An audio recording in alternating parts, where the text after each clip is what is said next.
uji chi-square.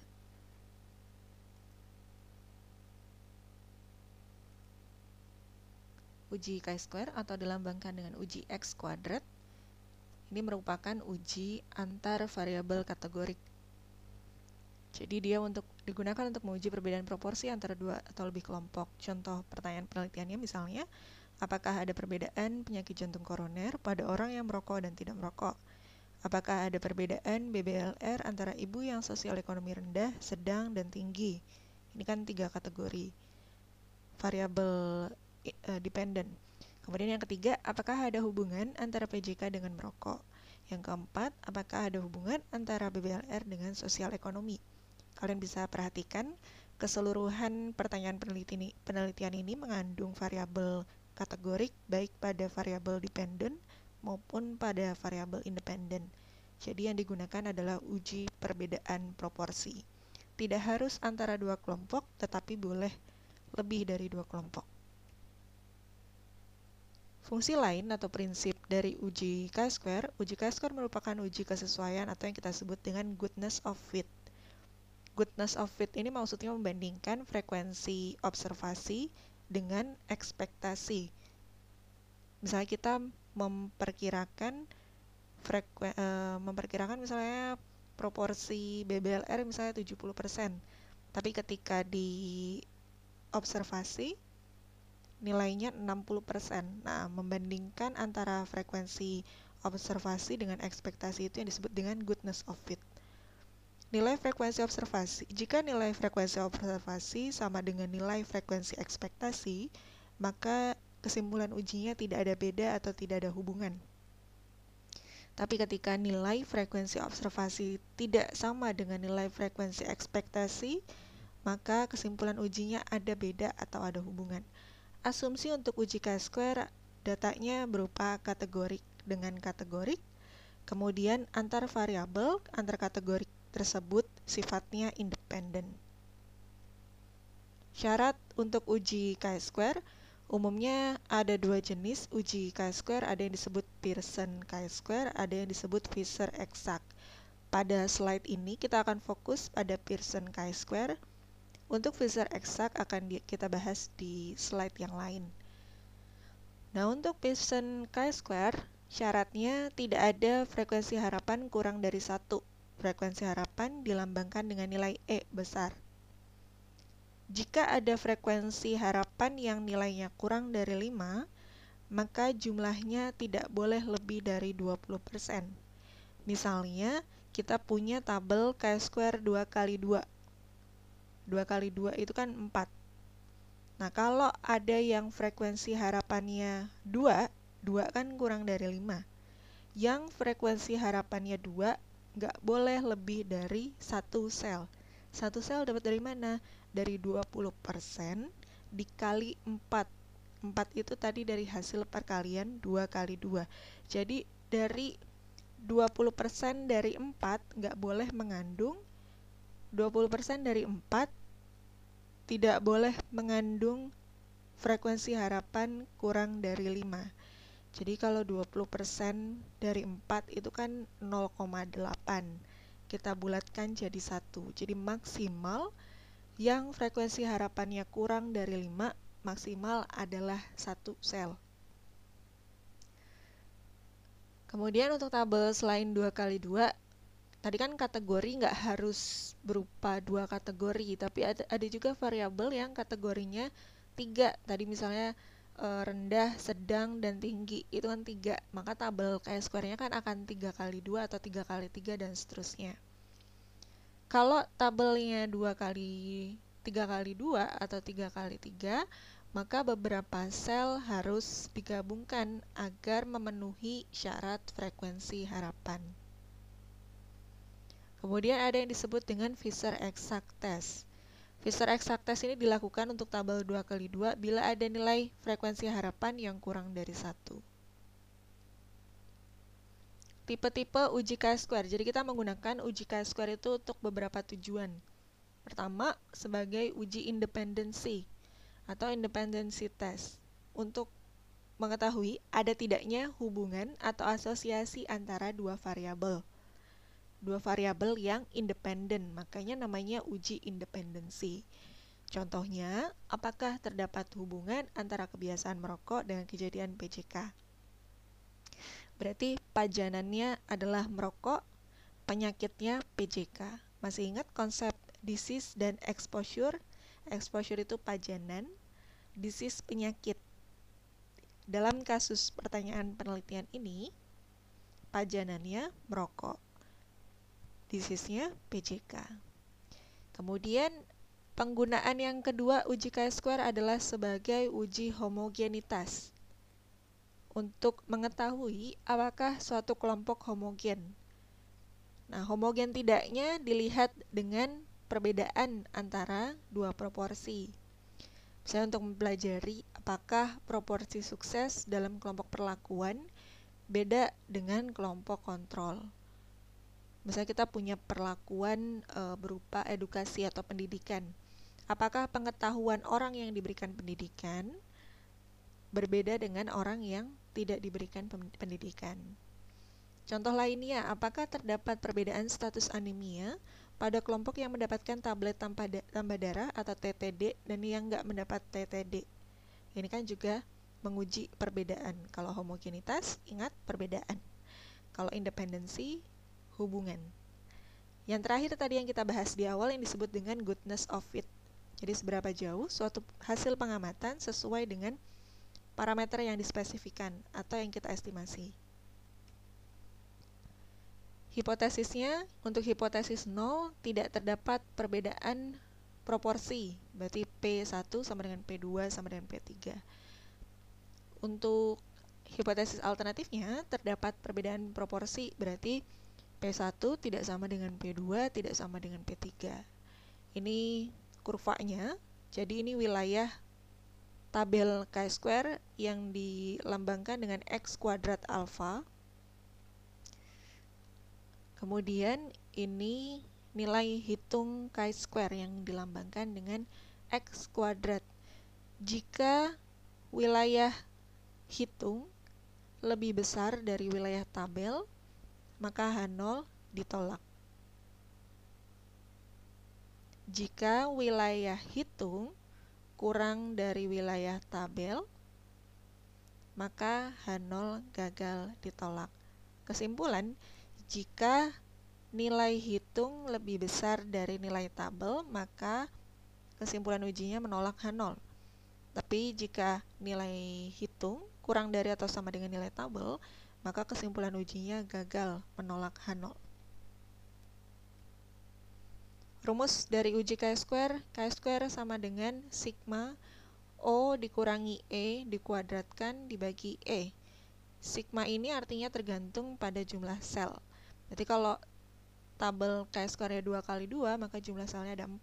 Jadi 4 kali selisih antara nilai observasi dengan nilai harapan. Dijumlahkan 4 kali hasil kuadratnya, kemudian dibagi dengan nilai ekspektasi. Kemudian ada yang disebut dengan degree of freedom atau derajat bebas. Kalau pada uji chi-square, derajat bebasnya itu jumlah baris dikurangi 1 dikali jumlah kolom dikurangi 1. Contoh menghitung frekuensi harapan. Jadi ini contoh tabel 2 kali 2. Ada 2 paparan, laki-laki dan perempuan. Ada 2 disease, ya dan tidak. 2 jenis penyakit, ya dan tidak. 2 kali 2, 4. Berarti ada 4 sel. Sel A, sel B, sel C, sel D. Jadi jangan sampai tertukar. Ini penomoran pemberian hurufnya. Jangan sampai tertukar. Huruf A, B, C, D selalu seperti ini urutannya. Nah, menghitung frekuensi harapan harus kita hitung dari setiap sel ini. Berarti kalau frekuensi harapan A, berarti jumlah dari horizontal AB dikali jumlah vertikal AC dibagi dengan N. N ini jumlah data. Kemudian kalau frekuensi harapan sel B, B yang ini ya, berarti jumlah vertikal A plus B dikali jumlah, tadi horizontal maaf, dikali jumlah vertikal B plus D dibagi dengan N. Oke, sekarang yang C, frekuensi harapan yang C yang ini, berarti jumlah yang vertikal, A plus C, ditambah yang horizontal, C dikali dengan yang horizontal, C plus D, dibagi N. Begitupun dengan yang D.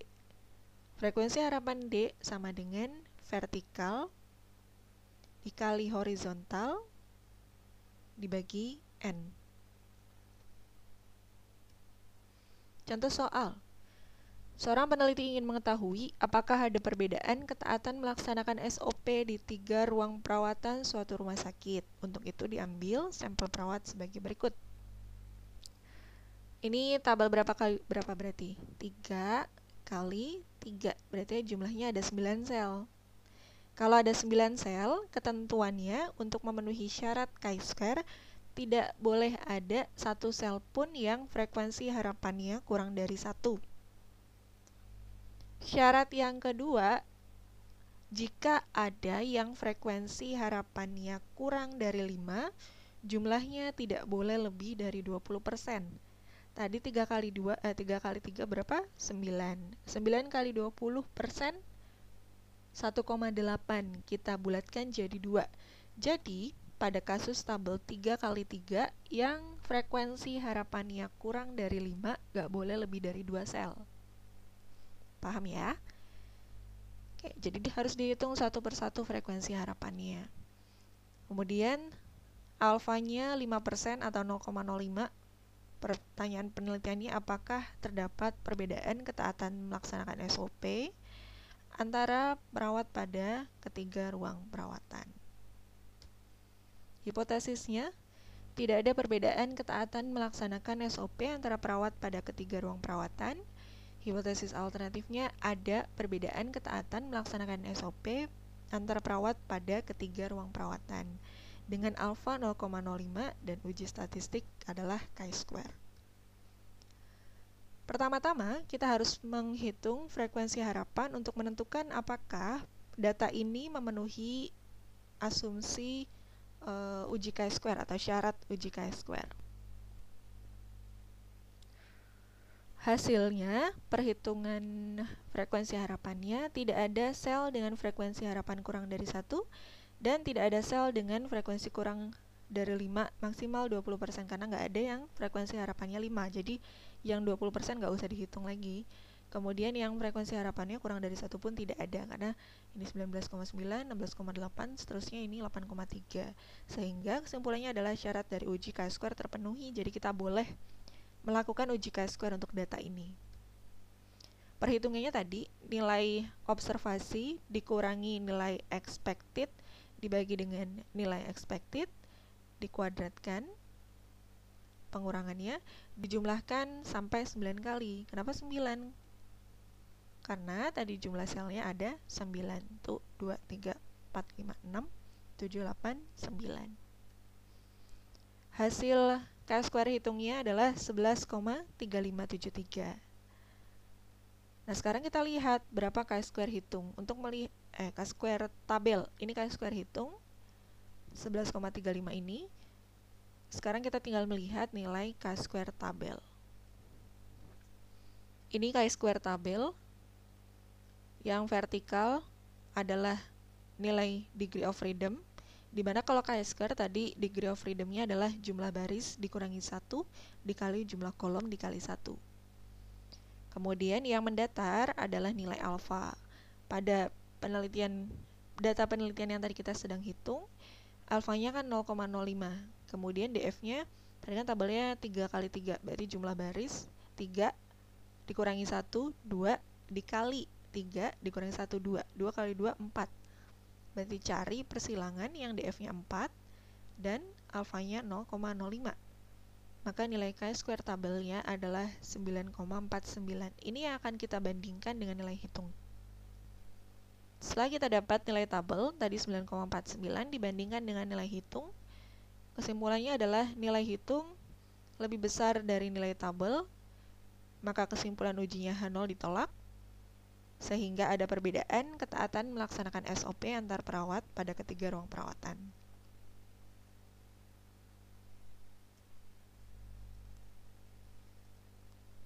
Tampilan di SPSS-nya seperti ini. Jadi yang dilihat di SPSS, karena tadi kita menggunakan Pearson chi-square, maka yang dilihat adalah Pearson chi-square. Nah, frekuensi harapan bisa dilihat dari sini. Kalau ada yang frekuensi harapannya kurang dari 5, tadi syaratnya kan nggak boleh lebih dari 20%. Nah, ini kan 0%, berarti memenuhi syarat chi-square. Dan p-value-nya ini. P-value-nya kurang dari alfa sehingga H0 ditolak. Kalau H0 ditolak berarti HA diterima. Nah, ada beberapa jenis interpretasi dari hasil perhitungan chi-square.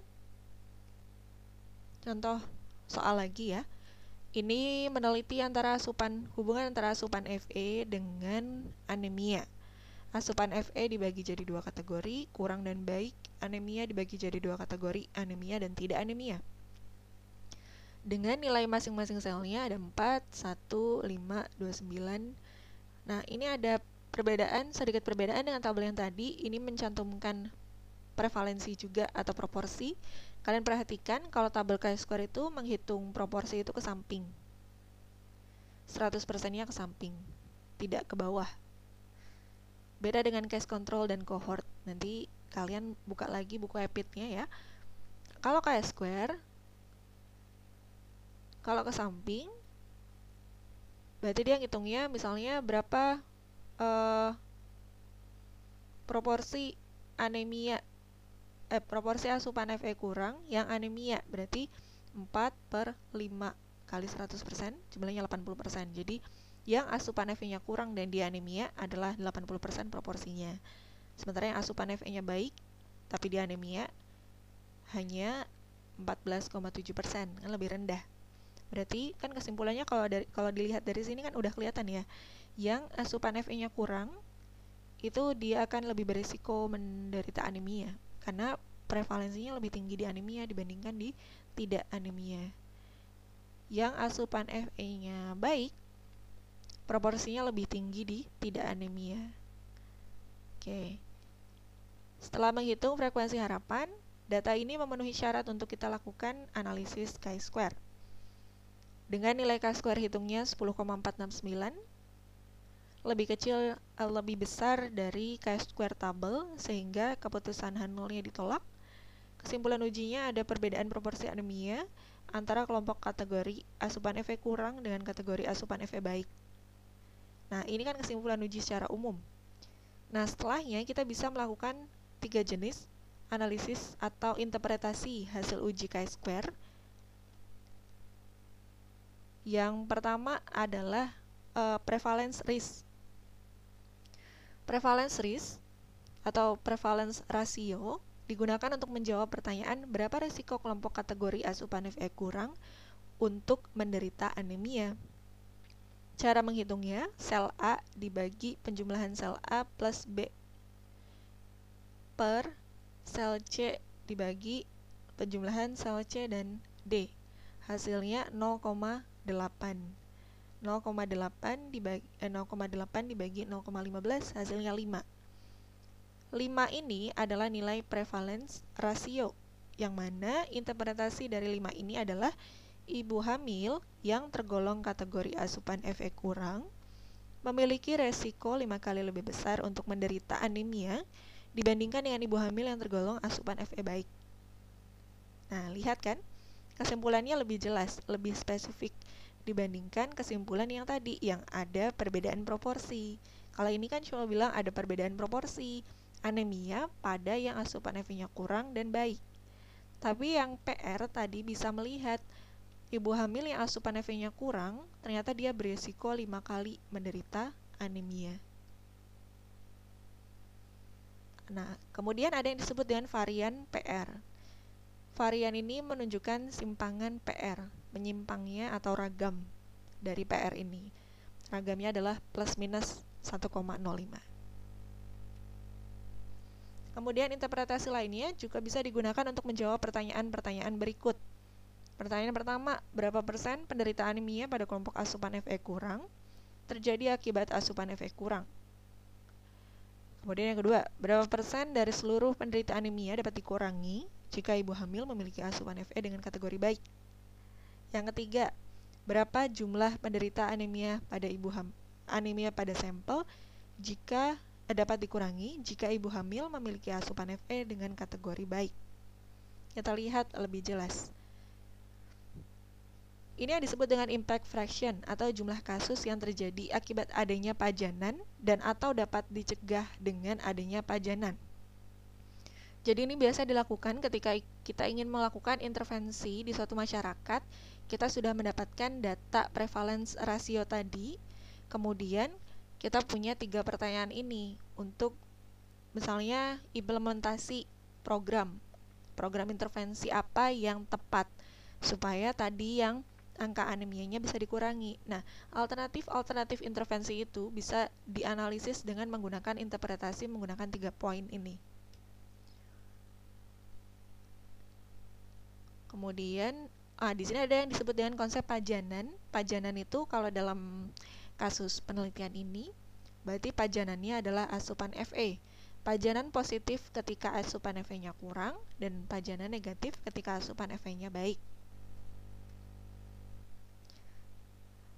Pajanan atau faktor resiko, tadi ada yang disebut dengan faktor resiko yang merupakan penyebab atau causal risk factor.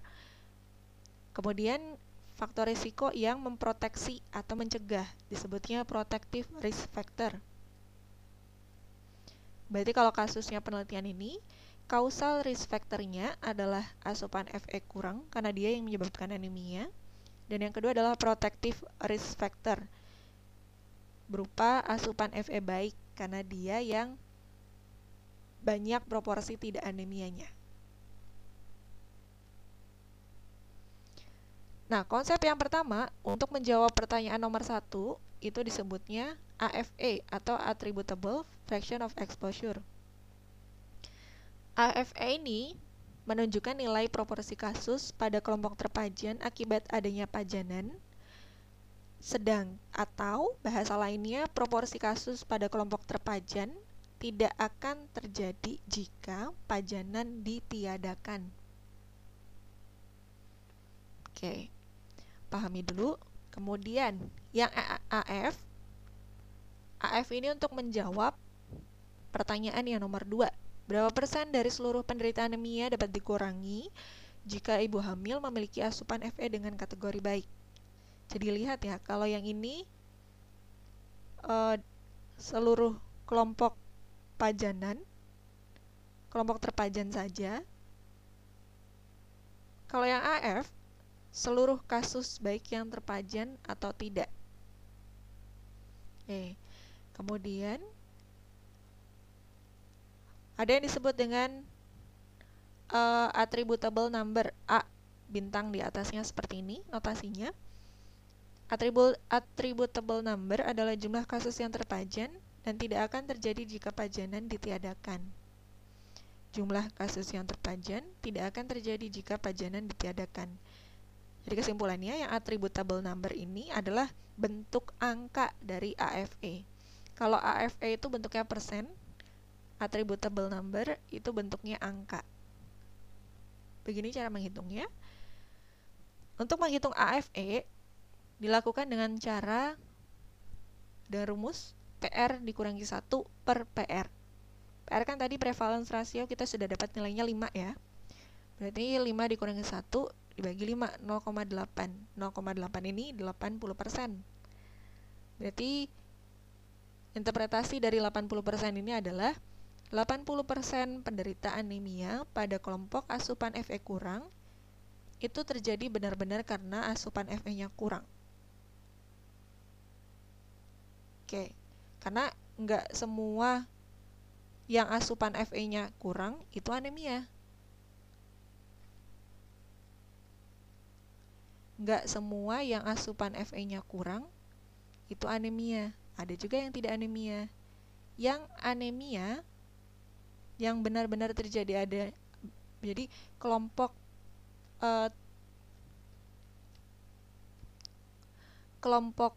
jadi 80% penderita anemia tadi terjadi karena 80% penderita anemia pada kelompok asupan Fe kurang terjadi akibat asupan Fe kurang. Kemudian 80% anemia pada kelompok A. Ini interpretasi yang lainnya kalau kalimat pertama sulit dipahami ya. 80% anemia pada kelompok asupan Fe kurang tidak akan terjadi kalau asupan Fe-nya baik. Dari sini kita bisa melihat bahwa kita punya peluang untuk mengintervensi 80% yang anemia ini. 80% orang anemia yang ada di kelompok asupan Fe kurang ini. Jadi bayangkan Anda punya satu kelompok masyarakat yang mereka semua asupan Fe-nya kurang. Satu kelompok masyarakat misalnya di desa X, asupan Fe-nya kurang. Kemudian 80% orang desa X tadi, 80%-nya anemia.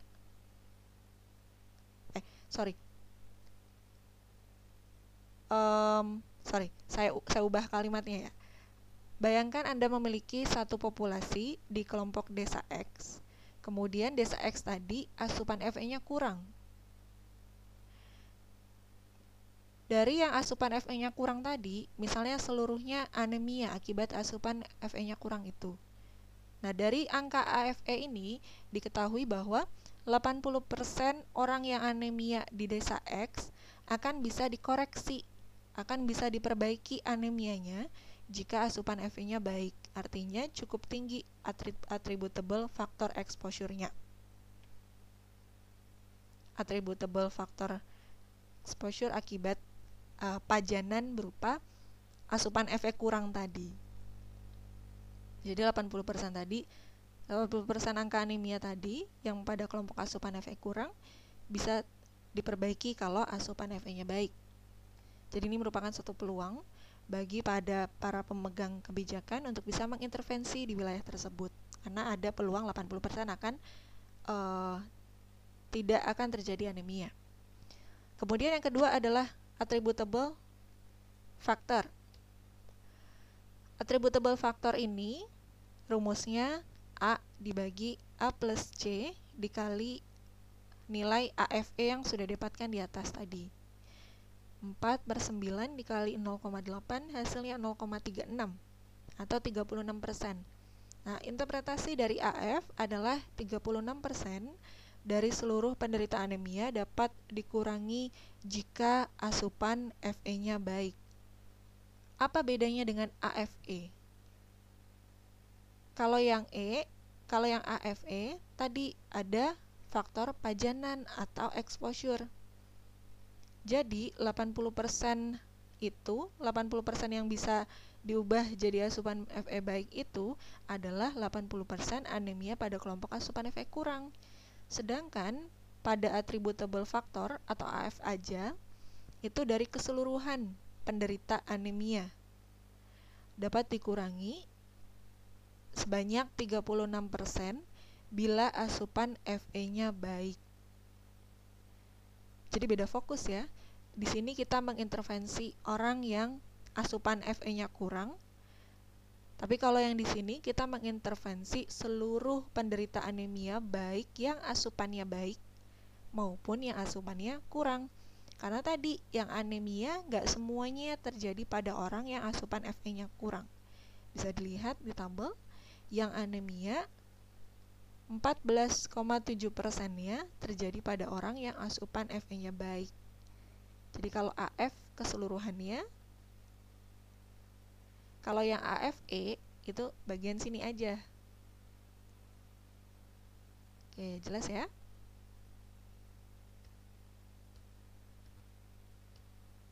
Terakhir, attributable number. Attributable number didapatkan dari AFE dikali A.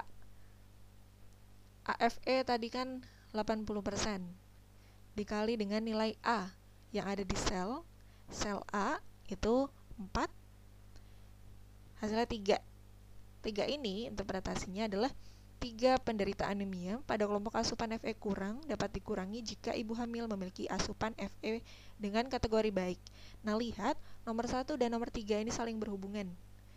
Nomor 1 bentuknya peluang, nomor 3 bentuknya orang, jumlah orangnya. Jadi yang nomor 1 ini juga bisa diinterpretasikan begini. 80% penderita anemia pada kelompok asupan Fe kurang dapat dikurangi jika mereka memiliki asupan Fe dengan kategori baik. 80%-nya itu berapa orang? 3 orang. 80% dari 4. Kan tadi saya bilang AFE itu cuma yang ini. Kalau AF itu keseluruhannya anemia. Tapi kalau yang AFE itu yang anemia dan asupan Fe-nya kurang. 80% dari 4 itu kan 3,2. Tapi jumlah orang kan nggak bisa didesimalkan, dibulatkan saja 3 orang. Jadi kalau kita melakukan intervensi berupa asupan Fe baik, setidaknya 3 dari 4 orang ini akan memiliki status tidak anemia. Oke, selanjutnya untuk tugas, Anda kerjakan sel 2x2 ini.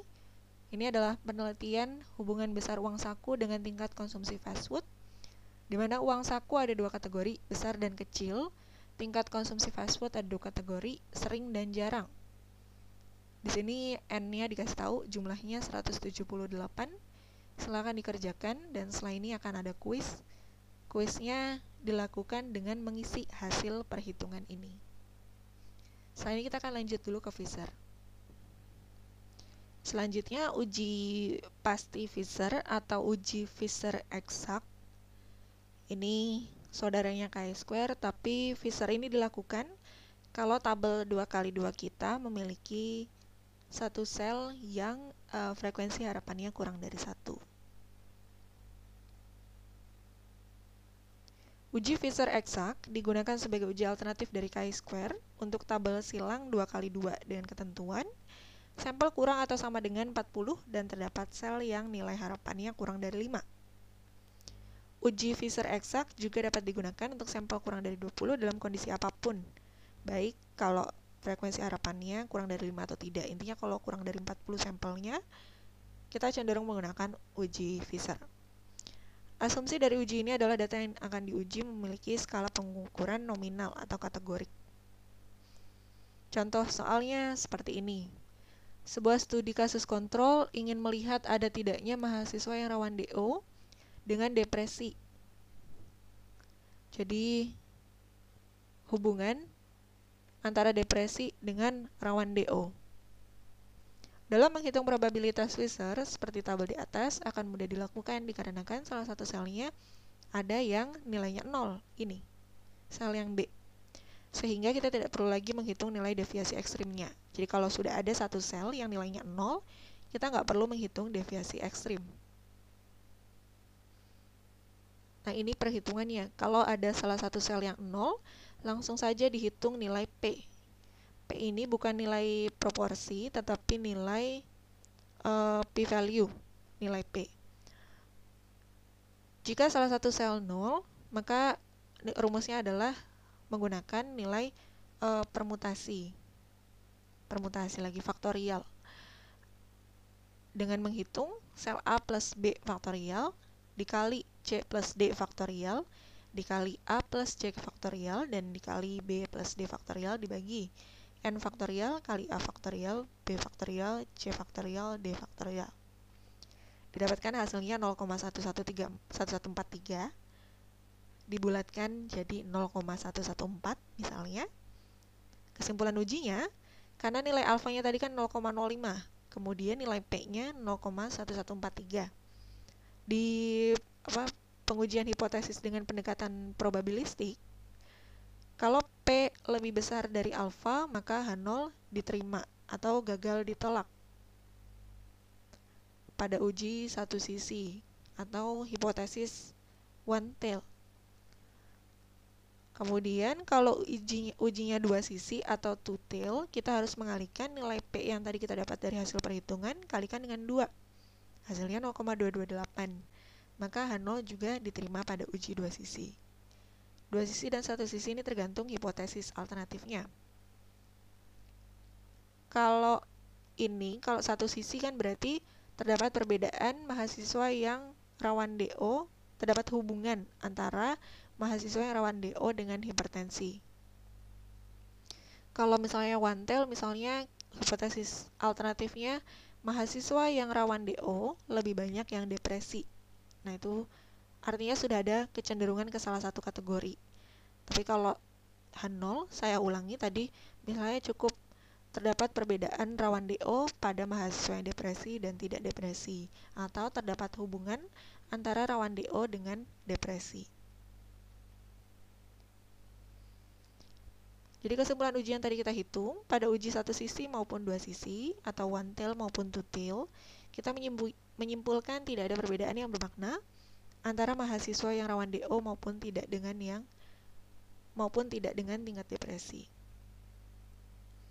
Kasus kedua, masih dengan penelitian yang sama, jika nggak ada nilai 0 di salah satu selnya, misalnya seperti ini, kan N-nya sama 7, karena nggak ada sel yang nilainya 0, maka kita harus menghitung kemungkinan standar deviasi ekstrim.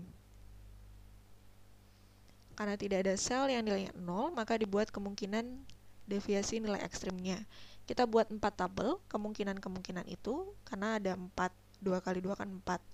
Ada 4 kombinasi atau 4 kemungkinan nilai-nilai ekstrim. Kalian perhatikan, yang depresi jumlahnya 3 orang, yang tidak depresi jumlahnya 4 orang. Jadi kombinasi yang dibuat pun harus sama. Yang depresi harus 3, yang tidak depresi harus 4. Misalnya yang 1, yang tabel kemungkinan 1 misalnya, kita umpamakan nilai ekstrim di sini 0. Kalau ini kan tabel awalnya kan yang depresi dan rawan DO, yang jika dia depresi yang rawan DO itu 1 orang. Bagaimana kalau dia depresi yang rawan DO nggak ada? Maka yang rawan DO kan hitungannya 0. Yang rawan DO hitungannya 0. Kemudian kalau yang rawan DO hitungannya 0, berapa yang tidak rawan DO? Berarti kan sisanya 3, karena tadi jumlah yang depresi harus 3. Sekarang ya lihat yang bawah. Yang tidak depresi jumlahnya ada 4 orang. Kita umpamakan, bagaimana kalau misalnya yang tidak depresi, yang tidak depresi tidak ada yang rawan DO, atau di sini nilainya 0. Berarti kalau di sini tidak ada yang rawan DO, berarti sisanya yang rawan DO kan 4 orang. Karena jumlah yang tidak depresi 4 orang. Jadi dicoba semua angka yang memungkinkan, yang memiliki kemungkinan-kemungkinan yang mungkin dari tabel ini. Misalnya tabel 2.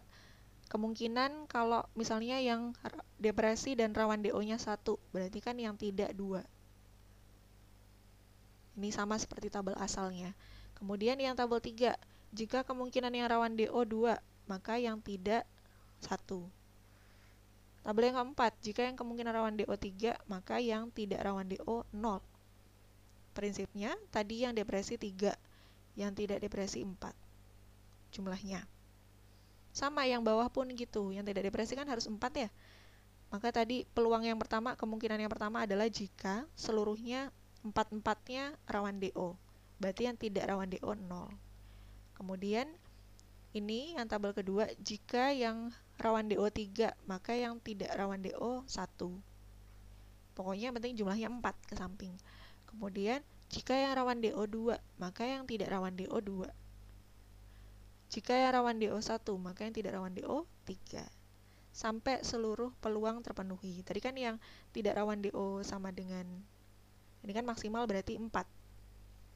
Maksimal 4 di sini kan tadi sudah terpenuhi di tabel 1. Jadi nggak perlu ditulis lagi. Ada 4 peluang kombinasi. Peluang kombinasi, kemungkinan kombinasi. Dengan cara yang sama, menggunakan rumus ini, faktorial tadi, dihitung satu persatu nilai P-nya dengan menggunakan rumus ini. P dari tabel kemungkinan 1, P dari tabel kemungkinan 2, P dari tabel kemungkinan 3, dan P dari tabel kemungkinan 4. Nah, lihat P dari tabel kemungkinan asal, ini kan tabel kemungkinan asal ini kan tabel 2.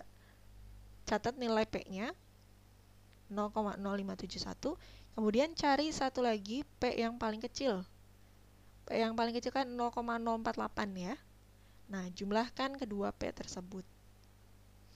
Untuk mengetahui nilai probabilitas Fisher eksak, jumlahkan probabilitas soal atau kasus, tadi asalnya, tabel asal, dengan nilai probabilitas terkecilnya dari probabilitas yang diperoleh dari nilai deviasi ekstrim. Yang paling kecil kan P1. Diketahui penjumlahannya hasilnya 0,619. 0,0619. Nah, perhitungan ini adalah untuk uji satu sisi. Tadi hipotesisnya one tail. Karena hipotesis alternatifnya adalah yang rawan DO banyak yang depresi. Karena alfa sama dengan 0,05, di mana alfa kurang dari P atau P 0,0619 tadi lebih besar dari alfa, maka H0 gagal ditolak. Kalau H0 gagal ditolak berarti tidak